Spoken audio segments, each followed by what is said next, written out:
You've got to have no goals. Now, by that I don't mean not to have goals. We all know how important it is to set goals. Goal setting has been drummed into us. We get that, right? I'm talking about the type of goals that we set. Traditionally, most people set what we call yes goals.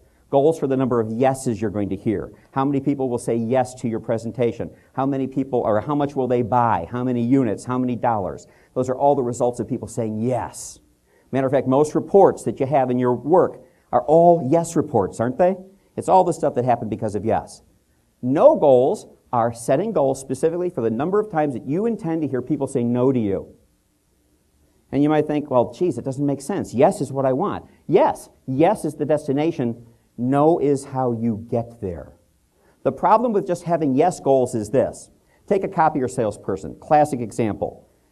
His goal is to sell 2 copiers, okay, for the week. Got to get 2 leases. Goes out on Monday morning, makes the first call. Person says yes. Makes the second call. Person says yes. By noon on Monday, he has 2 sales. What do you think is going to happen to the rest of that week? He's going to golf. He's going to lay by the pool. He's going to do paperwork. He's going to clean the garage. He's going to do a lot of things. He's going to cut out early on Friday for a 3-day weekend. He's going to do a lot of things, but I'll tell you what he isn't going to do. He isn't going to keep hearing no, and he isn't going to get past 2 copiers.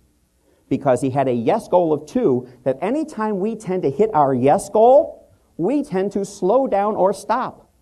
We start with the idea that the goal is to get to this number. When we get there, we say, great, goal accomplished. But if you were setting no goals instead, goals, specific goals for the number of times people are going to say no to you, let's take that same copier salesperson. Let's say he had a goal. Your emotional reaction to yes and no needs to be of equal intensity. In other words, most of us have this tendency that when we hear no, we get all upset and we get all deflated, and it throws us for a loop.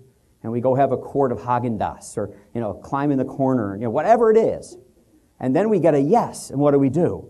We're happy and we celebrate and we high-five and we're all jazzed. That emotional swing is a problem. Because if you have a negative reaction to no and a positive reaction to yes, then you're going to be back with the old model, aren't you?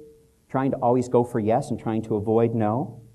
If you can get a positive reaction to no and not let it affect you so that every time you hear no, you go, okay, another no, another no, another no, the yeses are coming. All right, then eventually the yeses happen, and instead of celebrating, you go, great, got a yes, got to keep going for no, going for no, going for no. In other words, this emotional roller coaster, and if you think of it in this terms, what's the shortest distance between 2 points?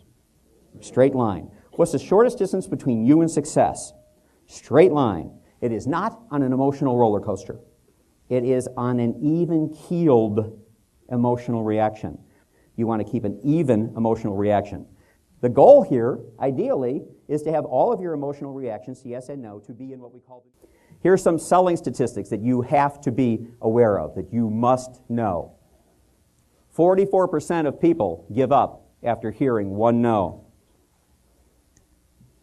22% more give up after the second no.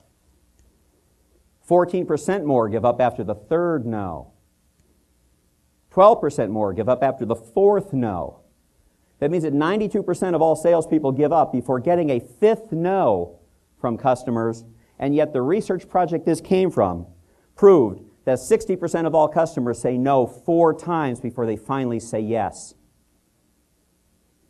So if most salespeople have quit before the 4th no, it means 92% of people have gone home. You want to get in the top 8% within your industry? Learn to start getting 5 or more no's from your customers.